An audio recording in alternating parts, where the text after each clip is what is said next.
উদয়ন গুহের ওপর হামলার ঘটনায় দোষীদের শাস্তির দাবিতে তৃণমূলের প্রতিবাদ মিছিল। মঙ্গলবার সন্ধ্যায় দিনহাটা শহরে এই প্রতিবাদ মিছিল আয়োজিত হয়। উল্লেখ্য, 2021 সালের 6 মে বিধানসভা নির্বাচনের ফলাফলের পর তৎকালীন তৃণমূল নেতা ও বর্তমান উত্তরবঙ্গ উন্নয়ন মন্ত্রী উদয়ন গুহের ওপর হামলা চালায় দুষ্কৃতীরা। সেই ঘটনায় বিজেপি নেতা অজয় রায় ওরফে বুড়া সহ বেশ কয়েকজনের নাম থানায় লিখিত অভিযোগ দায়ের হয়। আজ সেই ঘটনার 4 বছর পূর্ণ হলো। সেই কারণেই উক্ত ঘটনায় দোষীদের শাস্তির দাবিতে তৃণমূলের প্রতিবাদ মিছিল হয়। এদিন প্রাক্তন কেন্দ্রীয় প্রতিমন্ত্রী নিশীথ প্রামাণিক ও বিজেপি নেতা অজয় রায়ের ওরফে বুড়ার কুশপুতুল পুড়িয়ে প্রতিবাদ জানায় তৃণমূল কর্মী সমর্থকরা। উপস্থিত ছিলেন দিনহাটা পৌরসভার ভাইস চেয়ারম্যান সাবির সাহা চৌধুরী, পার্থ সাহা সহ অন্যান্য নেতৃত্ব। গত 2021-এর 6 মে বাংলার নির্বাচন হওয়ার পর, সাধারণ নির্বাচন হওয়ার পর আমাদের মাননীয় বর্তমান মন্ত্রী উদয়ন গুহ মহাশয়ের উপর তখন যেভাবে বিজেপির দুষ্কৃতীরা যেভাবে তাকে মেরে ফেলার চক্রান্ত করেছিল, তার এখনো পর্যন্ত শাস্তি হয়নি। সেটার প্রতিবাদে আজকে আমাদের এই মিছিল। যতদিন না পর্যন্ত শাস্তি হবে এটা চলবে। আজকে পুরা যে মূল দোষী অজয় রায়, সে এখনো দিবালোকে ঘুরে বেড়াচ্ছে।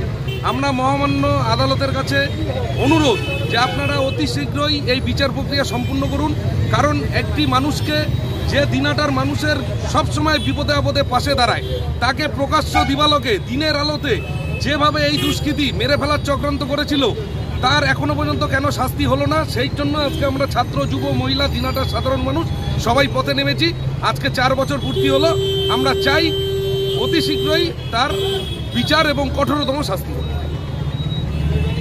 কেন্দ্র সরকার ঘোষণা করেছে আগামীকাল গোটা দেশে প্রাক যুদ্ধকালীন মক ড্রিল অনুষ্ঠিত হবে।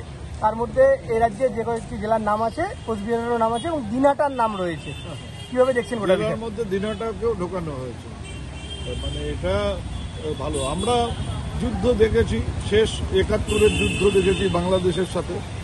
তখন আমাদের কেউ শেখায়নি যে ট্রেঞ্চ খুঁড়তে হবে কিভাবে। আমরা জেনে নিয়ে নিজেরাই বাড়ির সামনে, তখন কলেজের ছাত্র, বাড়ির সামনে ট্রেঞ্চ খুঁড়ে তারপরে ব্ল্যাক আউট করবার ক্ষেত্রে কি কি করা দরকার দেখে নিয়ে সেগুলো করেছিলাম। আর এখন যুদ্ধ আওয়াজ শুনছি এবং মক ড্রিল করতে হবে। সরকারের পক্ষ, কেন্দ্রীয় সরকারের পক্ষ থেকে একদম নোট দিয়ে পাঠানো হচ্ছে রাজ্য সরকারের কাছে, এগুলো করতে হবে। মক ড্রিল হবে দিনহাটায়, যেখান থেকে মানে নিয়ারেস্ট পাকিস্তানি বর্ডার হচ্ছে 2200 কিলোমিটার।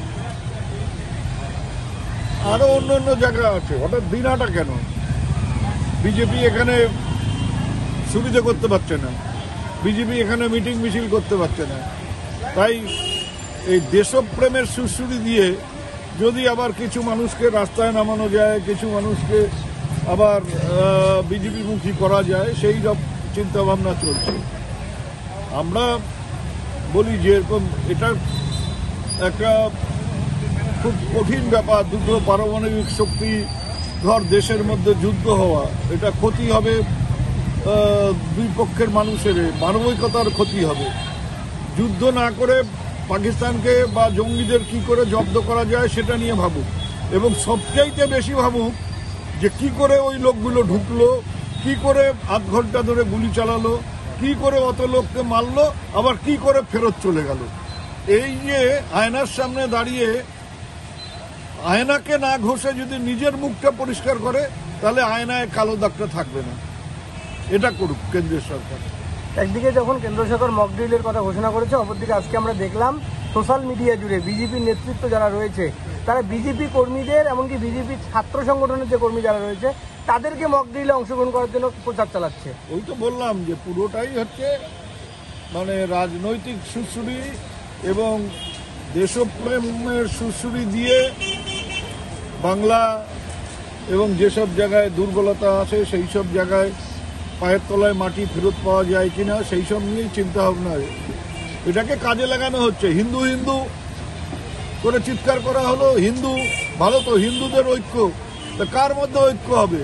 তুমি মাছ খাওয়া বন্ধ করে দেওয়ার কথা বলছো, তুমি চিত্তরঞ্জন পার্কে মাছ বিক্রি করে দেওয়ার কথা বলছো, তাতে হিন্দু ঐক্য হবে তো?